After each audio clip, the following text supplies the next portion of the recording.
Hello students, 11th Commerce, Organization of Commerce and Management. Last few lectures we have started chapter number 4. Chapter number 4, Forms of Business Organization first. या forms of business organization फर्स्टमधील private सेक्टर्सचे organization आपण पाहायला सुरुवात केली होती. Private sector ऑर्गनायझेशनमध्ये 5 वेगवेगळे बिझनेस टाईप्स येतात किंवा 5 पार्ट्स येतात बिझनेसचे.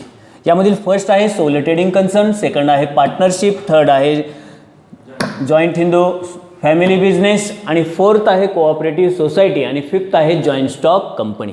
यामध्ये आपण फर्स्ट नंबरचा सुरू केला होता ज्याला सोल प्रोप्रायटरशिप किंवा सोल ट्रेडिंग कन्सर्न असं म्हणण्यात येतं. यामध्ये आपण त्या संदर्भातील डेफिनेशन आणि त्यावरतीची मिनिंग घेतली होती. Sole means a single person and proprietorship means a owner. त्यानंतर आपण त्यावरतीचे फीचर्स सुरू केले होते. हे फीचर्स आपले 7 फीचर्स होते ते आपण पूर्णपणे संपवले होते. त्यामधील फर्स्ट फीचर्स कोणता होता? Individual ownership. सेकंड होता no sharing profit and risk. Third नंबरचा self employment. Fourth number local market operations. Fifth number no separate legal status. त्यानंतर मिनिमम गव्हर्नमेंट रेग्युलेशन आणि लास्ट नंबर होता अनलिमिटेड लायबिलिटी. हे आपण त्याच्या डेफिनेशन आणि मिनिंगवरनं त्याचे फीचर्स पाहिले. तो एकटाच ओनर करतो, त्याला कोणालाही शेअर्स द्यावं लागत नाही, तो रिस्क एकटाच बेअर करतो, प्रॉफिट होणारा तो एकट्याचाच आहे, लॉसही त्याचाच आहे. त्यानंतर त्यावरतीचं गव्हर्नमेंटचं कंट्रोल रजिस्ट्रेशन हे फार कमी स्वरूपातील आहे. हा बिझनेस टाकतो म्हणून तो स्वतः सेल्फ एम्प्लॉईड होतो आणि त्यानंतर त्याची लायबिलिटी ही अनलिमिटेड स्वरूपातील आहे.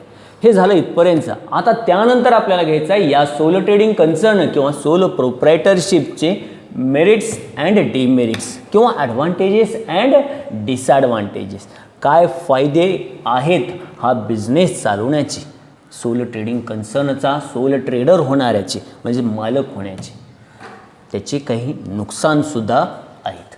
त्यामध्ये आता आपल्याला मेरिट्स पाहिजेत म्हणजेच ज्याला ॲडव्हान्टेजेस असं सुद्धा म्हणण्यात येतं. तर फर्स्ट मेरिट्स आहे म्हणजेच याचा फायदा आहे इझी फॉर्मेशन. फॉर्मेशन जे एस पीचे विद्यार्थी आहेत त्यांना हा शब्दाचा अर्थ कळेल. फॉर्मेशन याचा अर्थ स्थापन होणे, एस्टॅब्लिश्ड होणे. तर काय आहे तर सोलो ट्रेडिंग कन्सर्नची स्थापना एस्टॅब्लिशमेंट हे अगदी इझी गोईंग आहे. फॉर्मेशन स्थापन होणे तर काय आहे सहजरित्या स्थापन करू शकतो. हो तर आपण पाहिलं फीचर्समध्ये की याला गव्हर्नमेंटचं रेग्युलेशन्स आहे नाही आहे, त्याच्यावरतीचे रिस्ट्रिक्शन जास्त आहे नाही आहे, रजिस्ट्रेशन फार कमी स्वरूपातील आहे, त्याला लागणारं कॅपिटलसुद्धा इझी गोईंग आपल्याजवळ जेवढं आहे तेवढ्या प्रमाणात आपण सुरू करू शकतो. याचाच अर्थ आपल्या घराशेजारी छोटासा किराणा दुकानवाला असेल, चहावाचा टपरीवाला असेल, हो असेल, अजून वेगवेगळे लेडीजमधील जर घ्यायला गेलं तर ब्युटी पार्लरवाली असेल, तिनं आपापल्या घरामध्ये एक दुकान एक दरवाजा साईडला करून तिनं आपापलं चालू करू शकते छोटासा डबा घेऊन आपापलं. याचाच अर्थ हे सर्व काही व्यवसाय कशात येतात सोलो ट्रेडिंगमध्ये येतात. ती एकटीच चालवते, तो एकटाच चालवतो तो जो कोणताही व्यवसाय. याचाच अर्थ ही याची स्थापना काय आहे इझी गोईंग आहे. सोप्या पद्धतीनं तो आपण स्टार्ट करू शकतो. इझी फॉर्मेशन स्थापन करणे, इझी सोप्या अत्यंत सोप्या पद्धतीनं हा सोलो ट्रेडिंग किंवा सोलो प्रोप्रायटरशिप बिझनेस आपण स्थापन करू शकतो. आता त्याच्यामधील इन्फॉर्मेशन पाहूया. The formation of solo trading concern is very easy and simple. Minimum legal formalities are required for its formation. Solo trading concern STC ज्याला म्हणण्यात आलेलं आहे is very easy and simple. याची स्थापना करणे एकदम सरळ आणि सोपी आहे. त्यानंतर मिनिमम लीगल फॉर्मॅलिटीज कमीत कमी कायदेशीर कार्य या सोलो ट्रेडिंग कन्सर्नला स्थापन करण्यासाठी लागतात. बाकी अदरवाईज याची स्थापना करणे अत्यंत सोप्या पद्धतीची आहे. त्यानंतर सेकंड नंबर आहे quick decisions, quick decisions, quick अत्यंत जलदरित्या डिसिजन घेणे, निर्णय घेणे. आपण म्हणतो क्विक डिसिजन घ्यायचं, फास्ट निर्णय घेणे. ज्याला आता याच्या बिझनेसमध्ये सोलो ट्रेडिंग कन्सर्नमध्ये सिंगल पर्सनचा आहे, तो एकटाच मॅनेजर करतो, तो एकटाच वर्क करतो त्यावरतीचे. याचाच अर्थ त्यामध्ये घेणारे डिसिजन्ससुद्धा कोणाचे आहेत, ते एकाच पर्सनचे. आणि तो एकच पर्सन काय करतो, क्विकरित्या घेतो. नाही नाही आज दुकान बंदच ठेवायचं आहे, चालूच करायचं नाही, कोणाला विचारायचं नाही, काय नाही, तो एकटाच चालवतो. केव्हाही बंद करू शकतो. नाही हा या प्रकारचा गुड्स मला ठेवायचाच नाही, मला दुसराच ठेवायचा आहे गुड्स, हा त्याचा निर्णय आहे. तो कशाही पद्धतीनं वर्कआउट करू शकतो. आणि तो निर्णय याचाच अर्थ डिसिजन टेकिंग काय आहे, तो पटकन क्विकरित्या जलदरित्या घेऊ शकतो. जसं इन सपोज जर विचार केला, नाही तुम्हाला आजपासून यायचं नाही, किंवा आपण सहजरित्या कोरोनाचा नाही म्हणून सहज म्हणलं की बाबा उद्या 1 दिवसाची आपल्याला ट्रिप जाणार आहे, इंडस्ट्रीयल ट्रिप, आणि तुम्ही यायचं आहे, तर तुम्ही काही जण तयार होतील, काही जण म्हणतील नाही मला माझ्या घरी विचारावं लागेल. मग 500 रुपये घेऊन या म्हणल्यावर सगळेच म्हणतील मला घरी जाऊन विचारावं लागेल, आईवडिलांना विचारावं लागेल, त्यांच्याकडनं पैसे घेऊन यावं लागेल. का तर तुम्ही डिसिजन घेऊ शकता नाही, आपल्याला आईवडिलांना विचारावं लागतं, मग आपण टेकिंग अ डिसिजन घेतो. त्याच पद्धतीने इथं या सोल प्रोप्रायटरशिपला कोणाला डिसिजन्स विचारायची आवश्यकता आहे नाही, तो एकटाच स्वतः क्विकरित्या घेऊ शकतो. हा त्याच्यातील फायदा आहे, सेकंड मेरिट्स आहे. सोल ट्रेडर्स, सोल ट्रेडर म्हणलं याचाच अर्थ सोल ट्रेडिंग व्यवसाय चालवणाऱ्या व्यक्तीला काय म्हणलं जातं, पर्सन्सला सोल ट्रेडर असं म्हणलं येतं. Sole trader takes quick business decisions. He may or may not consult anyone. तो एकटाच निर्णय घेत असतो, तो कोणाशीही कन्सल्ट करत नाही. म्हणजेच कन्सल्ट करणे, सल्ला विचारणे, कोणाला सल्ला घेणे, अशा प्रकारचा तो हे मे ऑर मे नॉट कोणालाही विचारू शकतो किंवा विचारत नाही. तो सल्ला कन्सल्ट कोणाशीही तो करेल किंवा नाही करेल, ही त्याची रिस्पॉन्सिबिलिटी आहे. त्यानंतर sole trader is not answerable to anybody. Answerable to anybody, answerable तो कोणालाही उत्तर देण्यास तयार असतो किंवा होऊ शकत नाही, हे त्याची मर्जी आहे. जसं आता आपण विचारलो काल कुठे गेला होतास, काल काय पाठ केलास, काल अभ्यास केलास का, असं विचारल्यानंतर तुम्हाला आन्सर द्यावं लागेल. घरच्यांना विचारल्यानंतर, घरचे जर विचारले कॉलेज सुटले तेव्हाच आत्तापर्यंत कसं का नाही आलो, याचाच अर्थ आन्सर द्यावं लागेल. मग ही नॉट काय म्हणलेलं आहे, is not answerable to anybody. Sole ट्रेडरला कोणालाही उत्तर देण्याची आवश्यकता नाही, कारण तो स्वतःच एकटा वर्क करतो, एकटाच मालक आहे, सिंगल ओनर आहे तो, त्याला कोणालाही त्या संदर्भातील बिझनेस संदर्भातील आन्सर द्यायची आवश्यकता नाही.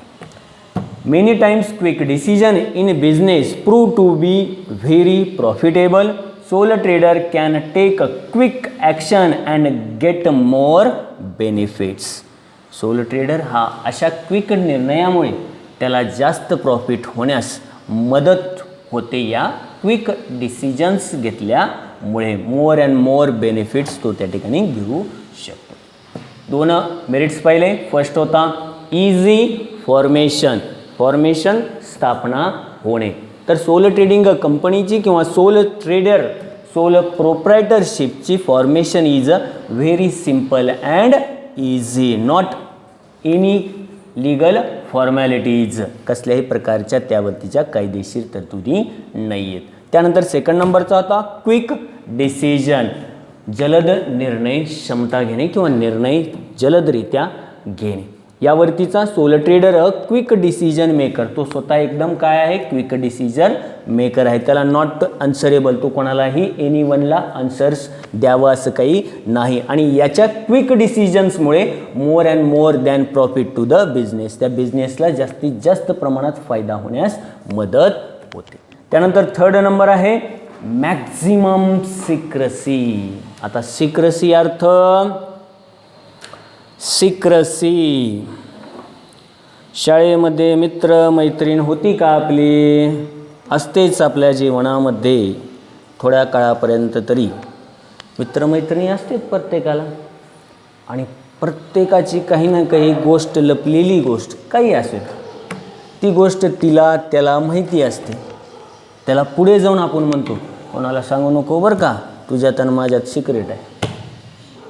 गुप्तता ठेवतो आपण, बरोबर ठेवतो. प्रत्येकाचा असतात, तुमच्या माझ्या प्रत्येकाच्या जीवनात असतो मित्र. आणि काही अशा वेगवेगळ्या गोष्टी असतात जी की आपण अदर शेअर करत नाहीत, म्हणजे सांगत नाहीत कोणाला. त्याच्यात आणि त्या आपल्या जे कोणतेही फ्रेंड आहेत त्याच्याजवळच आपण मर्यादित असतो. याचाच अर्थ काय आहे, गुप्तता ठेवतो. त्याच पद्धतीनं काय म्हणण्यात आलेलं आहे, मॅक्झिमम सिक्रेसी.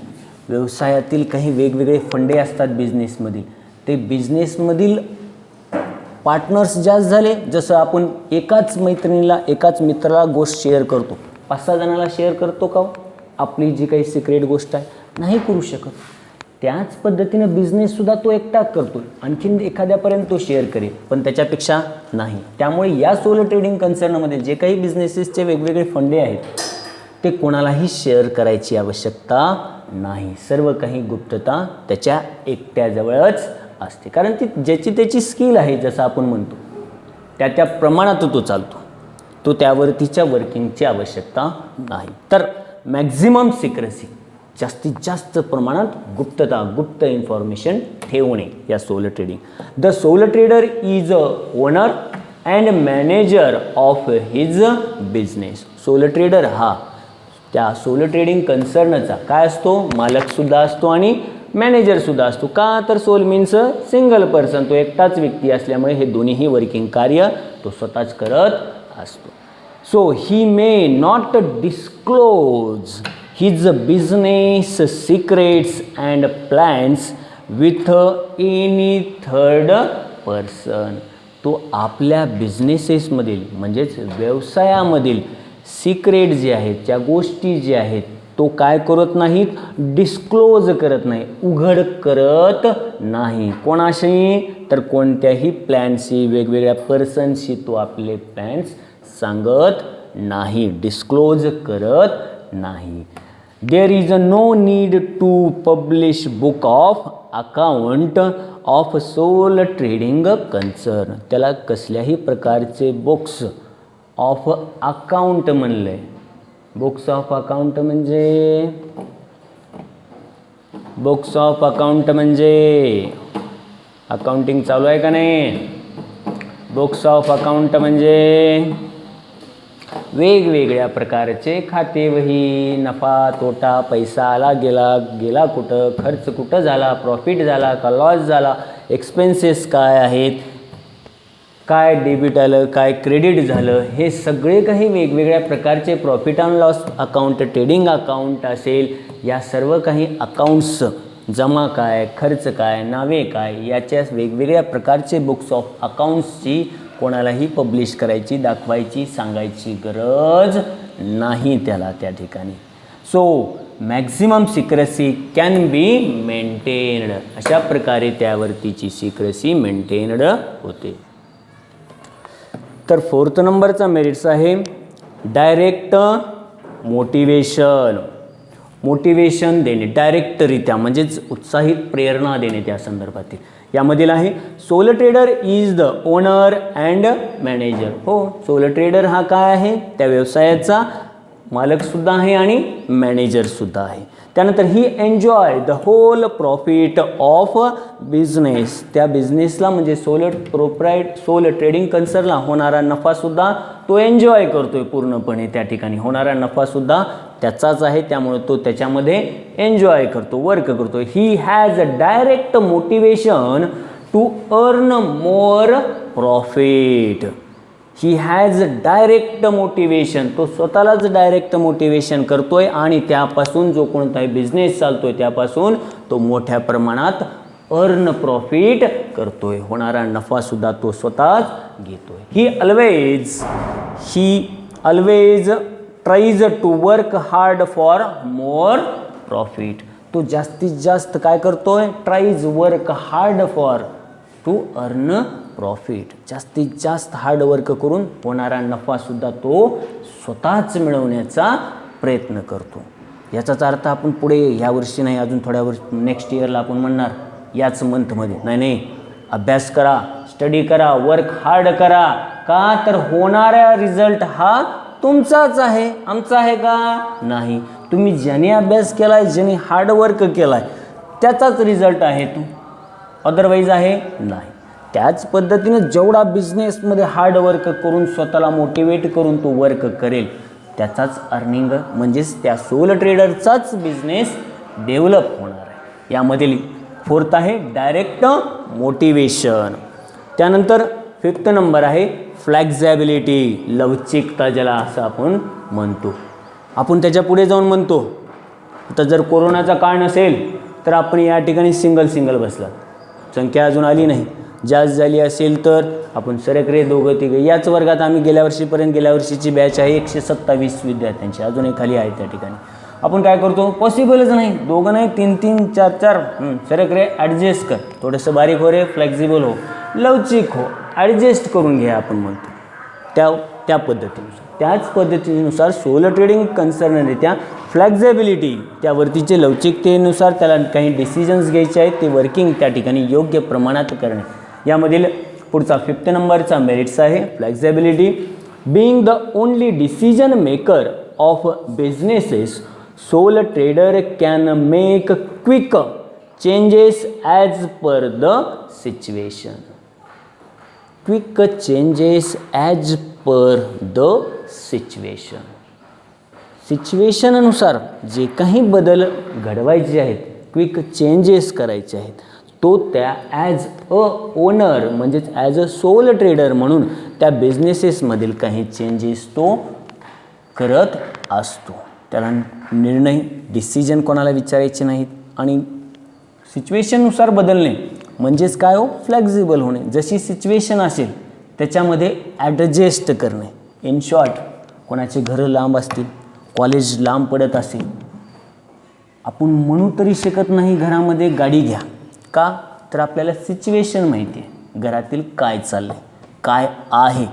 आपण एक वेळेस म्हणतो आणि तिकडून न रिप्लाय येतोच लगेच आईवडिलांचा, किंवा सिच्युएशन काय आहे हे तुला माहिती आहे तरी पण तू मागतोय. गाडी मागतोय तर आपण सायकल देतो आणि त्याच्यावरतीच ॲडजस्ट केलं म्हणजेच काय झालं, फ्लेक्झिबल झालो आपण त्या ठिकाणी.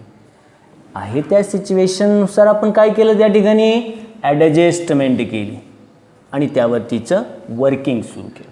त्याच पद्धतीनं सोल ट्रेडिंगमध्ये एक सिंगल व्यक्ती आहे, जसं काही त्याला त्यावरतीचे ॲज पर सिच्युएशन असेल, जे चेंजेस करून वर्क करायचं आहे, बिझनेस चालवायचा आहे त्या सोल ट्रेडरला, त्याच प्रमाणात तो फ्लेक्झिबलरित्या वर्क करत असतो. त्यानंतर he can expand his business, he may change the line of his business any time, he can change his business policy if required. जशी आवश्यकता असेल, इफ रिक्वायर्ड, त्यानुसार तो त्याचे पॉलिसीज, याचा अर्थ धोरणं, त्याचे जे काही व्यवसायाचे धोरणच आहेत ते बदलत असतो. त्या प्रमाणात जशी गरज असेल, रिक्वायरमेंट असेल, त्यानुसार तो आपल्या बिझनेसेसमध्ये चेंज करू शकत असतो. त्यामुळेच त्या चेंजेसलाच काय म्हणण्यात आलेलं आहे, त्या ॲडजस्टमेंटलाच फ्लेक्झिबिलिटी असं म्हणण्यात आलेलं आहे त्या ठिकाणी.